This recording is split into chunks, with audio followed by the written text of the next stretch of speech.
Joséphine, bonjour. Deux mots sur cette fête, cette inauguration aujourd'hui.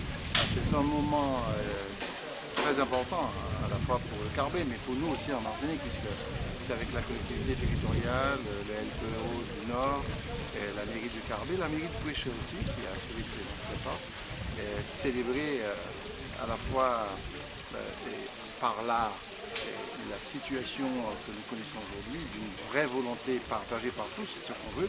En gros, ça veut dire quoi? Une prise de conscience que le droit des femmes doit être quelque chose qui se situe dans une dynamique naturelle. On a l'impression que le combat est terminé, c'est pas terminé. Il y a toujours encore beaucoup d'inégalités vis-à-vis des femmes, soit sur le plan social, soit sur le plan humain, par l'expression de certaines violences aussi vis-à-vis des femmes. Et au niveau aussi des institutions démocratiques, le droit des femmes doit être célébré tout le temps, par un jour, pas seulement le 8 mars. Et le fait d'avoir cette fresque relativement large dans un dôme, le dôme du bourg du Carbet, me semble assurer le lien entre la vie, le respect de la dignité humaine de la femme. C'est vrai, on a vu que vous étiez à Paris également, notamment avec une convention avec une dame qui veut s'installer en Martinique, également culturellement. Est-ce qu'aujourd'hui, la CTM se rapproche énormément des artistes? Oui, enfin, je ne peux pas dire qu'aujourd'hui, mais bon, nous avons une vraie dynamique culturelle que nous sommes en train de préparer, à la fois l'art visuel, aussi l'art plastique, et la peinture, mais aussi la musique, le théâtre est là. Nous avons vraiment une énorme ambition dans ce domaine-là, et que cette ambition-là, on doit absolument l'assurer par des dynamiques de développement culturel qui sont appropriées. Joséphine, c'est vrai, on a vu beaucoup de jeunes avec des idées vraiment, avec notamment des poèmes. Ça vous a touché aussi? Oui, parce que là, en plus, le fait d'avoir choisi des jeunes autour de l'artiste pour pouvoir réaliser cette œuvre d'art, et que c'est toute une école, c'est tout un pan de l'activité artistique qui se trouve être imprégné par des jeunes dans leur créativité.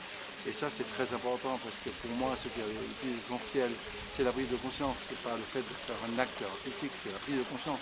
Et cette prise de conscience se situe au niveau des jeunes.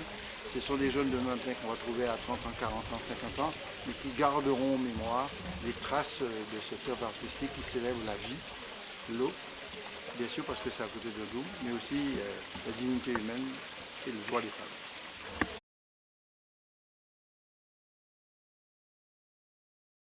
Alors, cette fresque aujourd'hui, c'est grâce à la TTM, à la ville du Carbet, du Prêcheur, au lycée Nord-Caraïbes, que cela a pu se faire, et surtout grâce à l'association VTR, Vit ton rêve, qui a pensé à moi pour cette fresque. Alors, cette fresque, c'est un regard sur le passé où la mangrove a été polluée. C'est un rêve vers une mangrove non polluée, une nature saine et un avenir durable à travers le regard des femmes, des filles et de plusieurs générations de femmes.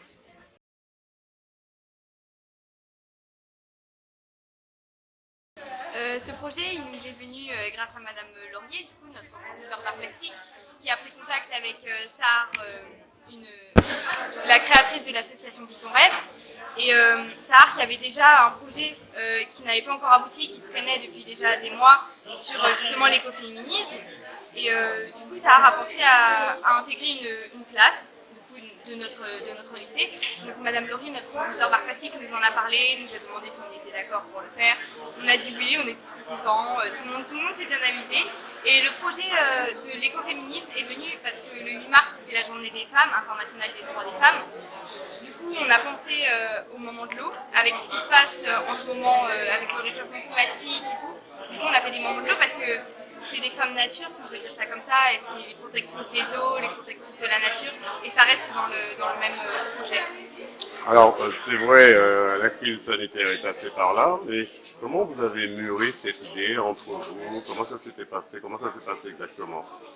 Alors, on a réfléchi à plusieurs façons de comment est-ce qu'on pourrait mettre en valeur à la fois la nature, l'écologie, et la femme.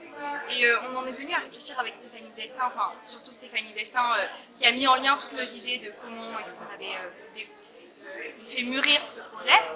Et on en est venu à penser au moment de l'eau et à la pollution, parce que la pollution est quand même un sujet omniprésent dans le monde. Il est de partout, que ce soit en Amérique, en France. Donc on y a pensé et on s'est dit que comme c'était la journée des femmes, on allait pouvoir justement en parler et les mettre en lien. Quels seront tes projets futurs? Quels sont tes projets futurs plus exactement? Alors les projets futurs, comme on avait beaucoup aimé le projet de la fresque, on avait demandé à Madame Sabin, la proviseure adjointe de notre lycée, pour savoir s'il était possible de faire un projet de fresque dans l'enceinte même du lycée. Donc on va le commencer au troisième semestre, enfin au troisième trimestre, en même temps mon semestre c'est équivalent au troisième trimestre, excusez-moi. Et on va le poursuivre pendant les grandes vacances. En fait c'est question d'innover la salle d'art plastique, dans le sens que quand on soit n'importe où dans le lycée, on se rend compte que ça c'est la salle d'art plastique, parce que là c'est une salle parmi tant d'autres, et ce serait bien qu'elle soit innovée, pleine de couleurs, et qu'on sache, oh là c'est la salle d'art plastique, ça donne envie d'y aller, que ce soit attirant.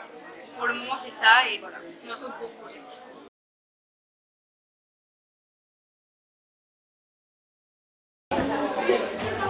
C'est parti. Bonjour, je m'appelle Kessie Duteil et je suis en première générale A. Bonjour, je m'appelle Célio Clara et je suis en seconde générale A. Bonjour, je m'appelle Sapos Sarah et je suis en seconde générale A. Je m'appelle Miller Sarah et je suis en première générale. Merci. Bonjour, je m'appelle Marvin Chavigny et je suis en seconde générale 1. Vas-y. Moi, c'est Louis Alexandre, je suis en première générale. Alors, je suis en première générale, je suis en première générale.